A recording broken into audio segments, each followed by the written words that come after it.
क्या आपने कभी उस खौफनाक दृश्य की कल्पना की है जब आसमान से एक नहीं बल्कि 7 सूर्य आग उगल रहे हो?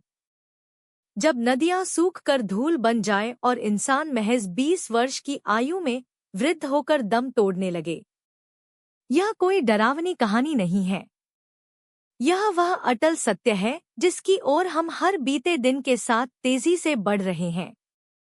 गरुड़, संगीत, पुराण और कल्कि पुराण के पन्नों में दर्ज यह वह भविष्य है जो आपके रोंगटे खड़े कर देगा। आज इस अंधकार भरी यात्रा में हमारे साथ चलिए और गहराई से जानिए कि कलयुग का वह अंतिम दिन कैसा होगा जब पाप का घड़ा अंततः फूट जाएगा और धरती पर प्रलय का वह तांडव होगा जिसने सृष्टि की नींव को हिलाकर रख देना है। समय का पहिया जब द्वापर युग के अंतिम चरण पर था।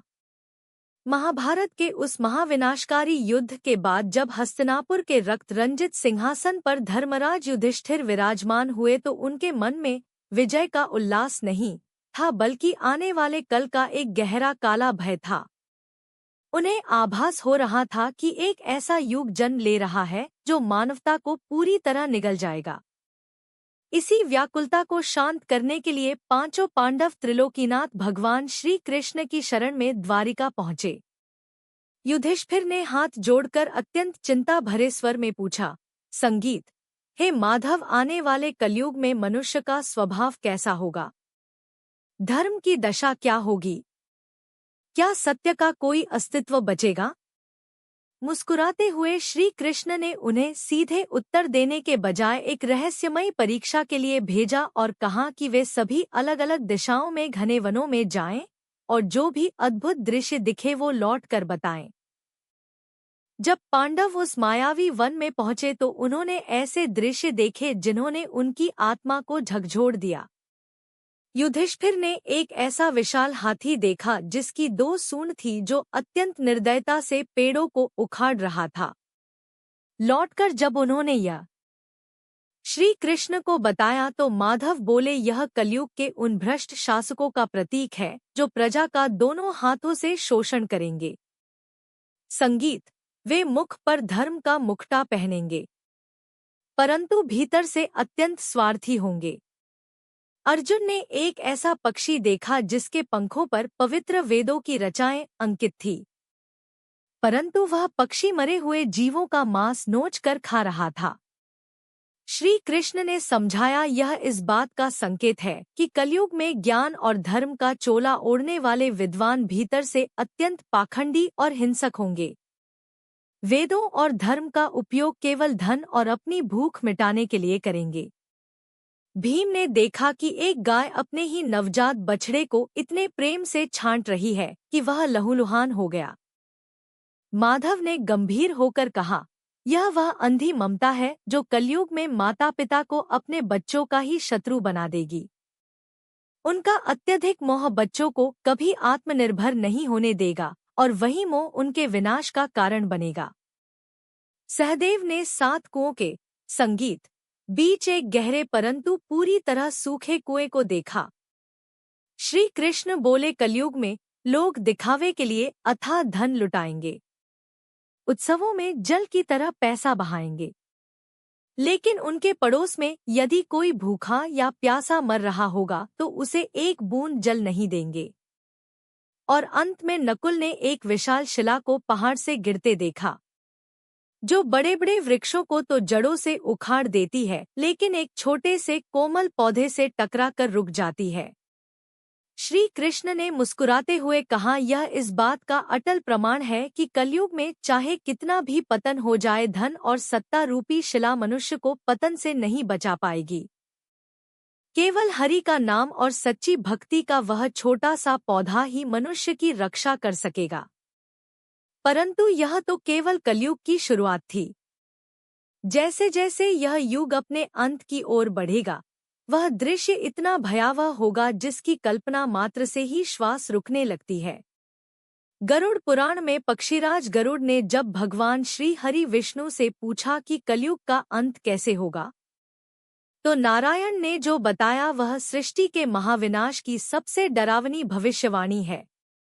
श्री हरि ने कहा है, गरुड़, कलयुग के अंतिम चरण में मानव जीवन पतन की उस गहरी खाई में गिर जाएगा जहां से लौटने का कोई मार्ग नहीं होगा।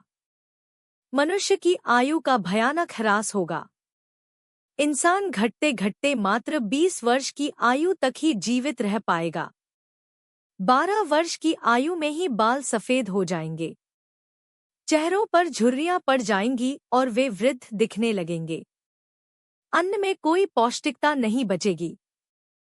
दूषित भोजन, अनियमित दिनचर्या और असीम तनाव के कारण मनुष्य का शरीर रोगों का घर बन जाएगा। स्त्रियां 8 या 9 वर्ष की अल्पायु में ही गर्भधारण करने लगेंगी, लेकिन उनके शरीर में इतनी शक्ति नहीं होगी कि वे स्वस्थ संतान को जन्म दे सके। बच्चे कुपोषण और भयंकर बीमारियों का शिकार होंगे। समाज में ऐसी कमजोर पीढ़ियां संगीत जन्म लेंगी जिनका जीवन केवल दुखों का एक अंतहीन सिलसिला होगा।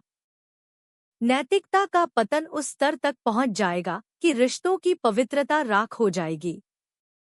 पतिव्रता स्त्रियों का लोभ हो जाएगा। एक मनुष्य के अनेकों संबंध होंगे। पवित्रता, संयम और सत्य नाम की कोई चीज नहीं बचेगी। लोग ईश्वर का नाम लेना भूल जाएंगे। मंदिरों में सन्नाटा होगा और हर घर में छल, कपट और लालच का वास होगा। लोग पूजा पाठ, श्राद्ध, अंतिम संस्कार और विवाह जैसे पवित्र संस्कारों को पाखंड मानकर पूरी तरह त्याग देंगे। जल की इतनी भारी कमी हो जाएगी कि लोग स्नान तक करना बंद कर देंगे, जिससे उनका शरीर और आत्मा दोनों मलिन और दुर्गंध युक्त हो जाएंगे। मनुष्य केवल चमकीले और भड़कीले वस्त्रों में अपनी देह को सजाएगा, लेकिन भीतर से उसकी आत्मा सड्डी डीडी है चुकी होगी। प्रकृति जो कभी मनुष्य का एक मान की तरह पालन पोषण करती थी, वह बागी हो जाएगी। वृक्ष फल और फूल देना पूरी तरह बंद कर देंगे।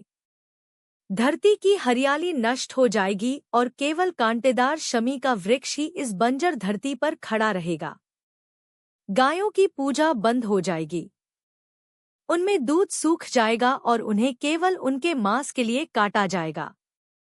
अन्न का एक दाना भी धरती से नहीं उगेगा।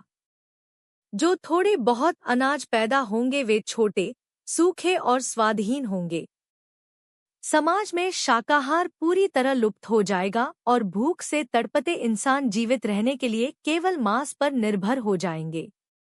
आसमान से एक बूंद जल नहीं गिरेगा। खेतों की छाती फट जाएगी।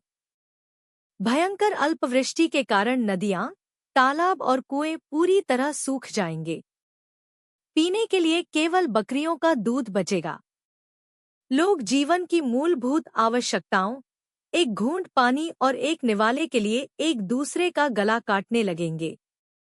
समाज में भुखमरी, अशांति और भयानक हिंसा का ऐसा तांडव होगा कि हर तरफ केवल त्राहिमाम त्राहिमाम गूंजेगा। और फिर वह समय आएगा जब पाप का घड़ा पूरी संगीत तरह झलक जाएगा, जब इस पृथ्वी पर सहने की कोई शक्ति नहीं बचेगी। प्रकृति अपने सबसे रौद्र और संहारक रूप में जागृत होगी। आसमान से बादलों का नामोनिशान मिट जाएगा। हवाएं थम जाएंगी और तब भगवान संगीत विष्णु के आदेश पर आकाश को चीरते हुए एक नहीं दो नहीं बल्कि 7 सूर्य एक साथ उदय होंगे। इन 7 सूर्यों की चिलचिलाती, झुलसाती और भयंकर किरणें धरती का बचा खुचा सारा जल सोख लेंगी।